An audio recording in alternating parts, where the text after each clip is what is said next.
In this video, we're going to go through the best short and great swords in Assassin's Creed Valhalla. Subscribe to the Linus Wilson channel where we give you the secrets to crush Assassin's Creed Valhalla. So, I think one of the great weaknesses, if you look at pretty much all the guides that say, oh, this is a good sword, or this is a good sword, or this is a good weapon, almost none of them have fully upgraded the sword. So what we have done here, we've fully upgraded all the short swords and great swords in Assassin's Creed Valhalla up through October 2021. And so up through 1.3.2 update, every sword that's in the game that you can get any which way to sundown, including like the swordfish, Excalibur, the swords in Siege of Paris DLC, the swords you get from the Austera Festival, and maybe I think I might have one or two swords that I got from Retta. So it's not going to be all the Helix store swords, because I don't buy this stuff from the Helix store, but sometimes I do the Opal quest from Retta and I'm able to snag something that looks cool. So we're going to go through those, and I think that just the big thing to say in terms of the best sword or best weapon, with the exception of a few weapons, and I don't think that includes the swords, that there's not a ton of difference between swords. Now there are some that seem to be worse than others stats wise, but they usually have offsetting features. Now, the one you're seeing Eivor hold right now is Excalibur, and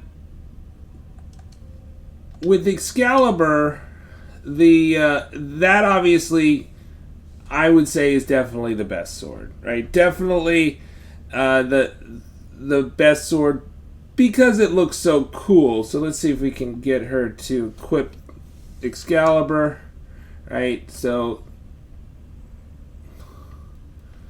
we'll look at it. I mean, it's just cool looking.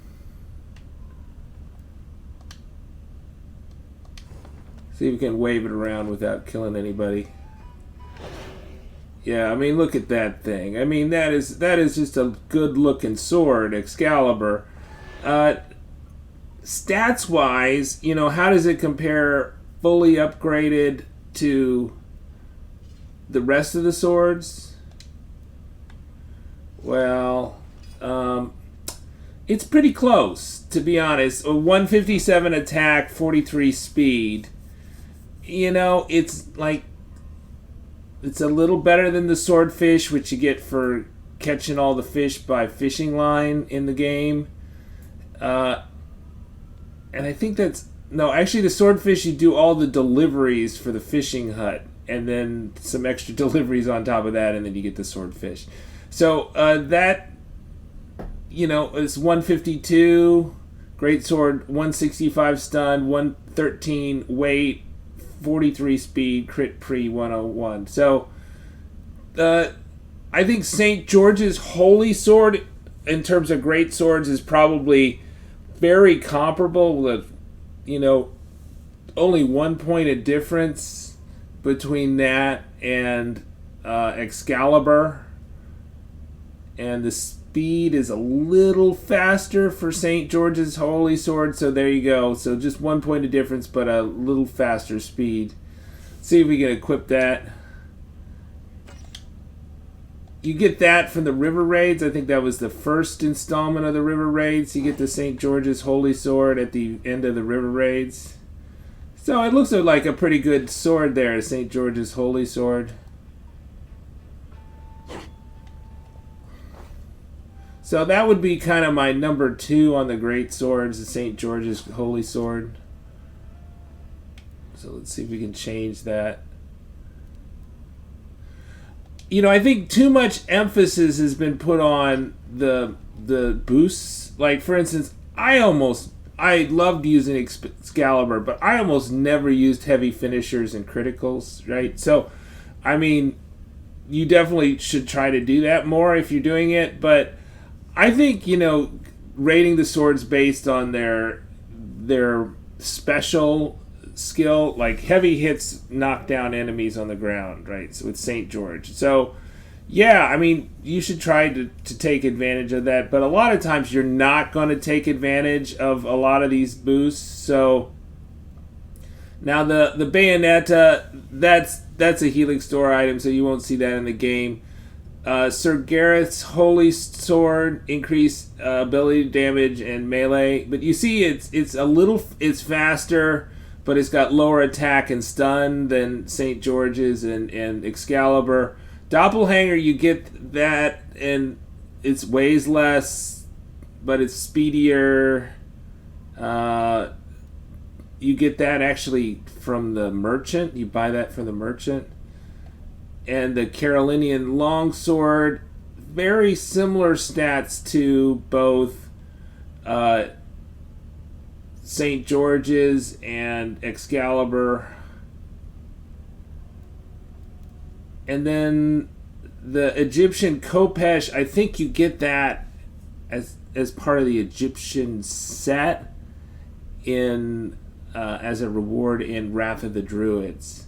So I mean, it's definitely seems to have the worst stats, but it has the highest stun. But it looks kind of distinctive. I've seen people play with the Egyptian Khopesh, but it's definitely the worst sword of the bunch, right? Statistics wise. Now, I mean, if you're not having any trouble and you just think it looks cool, then go ahead. But it's not a good sword. Let's see the swordfish, because that is actually pretty cool, and it's a decent sword. It's not the best sword, I'd say, in terms of stats, but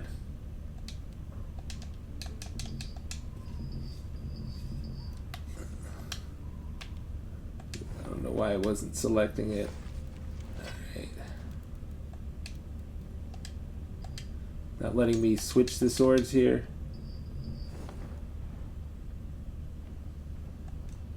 It's only letting me hold the Khopesh.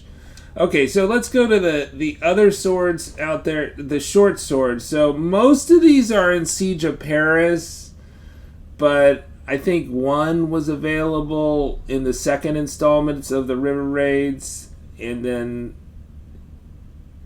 there were 4 in Siege of Paris, and then one you got, I think the one with the blood on it, maybe it's the Skofang, you got in the Summer Festival. Forget the name of the Summer Festival, so you would get that by, I think, just tokens, that you paid for it in tokens. It's festival tokens, so that's closed.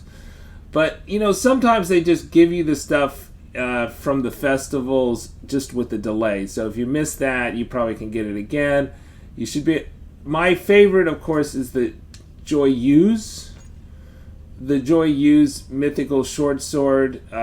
This is, you get from uncovering the Hidden Ones Bureau in Siege of Paris DLC. Poison your weapon after 5 successive heavy hits. I don't, like I said, I just think it looks pretty cool. 136 attack, 63 speed. The nice thing about the short swords is they're so fast, right? So, for instance, if you're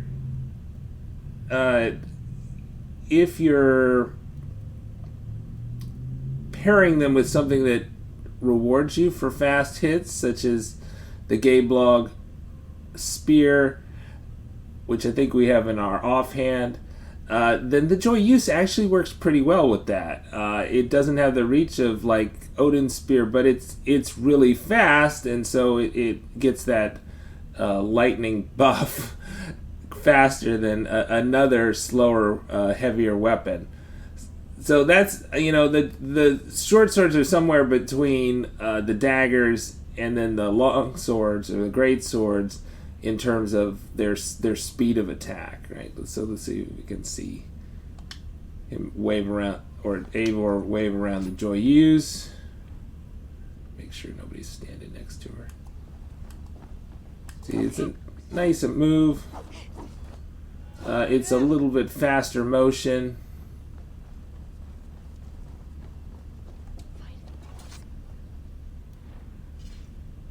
And let's see what else we have. In terms of the short swords, besides the Joyeuse, so the Skofang, that's the bloodied one. I think that's the festival one. We got the Egbert. So you look at the stats of the Egbert, and it's pretty close to the Joyeuse, is it not? Joyeuse is faster. So Joyeuse has same stats, but is faster. So Joyeuse is better. Ulfbert is very close. But Joyeuse, no, same. Ulfbert and Joyeuse are basically exactly the same stats. So whichever one you think looks cooler, right? Ulfbert or Joyeuse. Let's see. And then Durandal, we got 138. So it's got slightly higher top line stats, but it's not as fast. And it weighs a little more than the Joyeuse. And then the ring sword is attack 131 versus 136 for the Joyeuse, but it's got a speed of 68. So the ring sword's just a little faster. So, in terms of damage per second, I think the speed is going to make more importance than anything. I wouldn't worry too much about weight. I've been testing weight of armor, and you should see our armor video, and I don't think weight makes that much difference in terms of stamina, despite what the game says, that the heaviest armors, or the almost heaviest armors, will have this. You'll have the same stamina wearing those than if you wore nothing at all. So I think one of the advices that we've been giving about weight are just not well founded in the actual empirics of if you actually put on these suits, does Eivor tire out faster. So there's the ring sword, and that's the fastest one. Alright, subscribe to the Linus Wilson channel. We give you the secrets to crush Assassin's Creed Valhalla.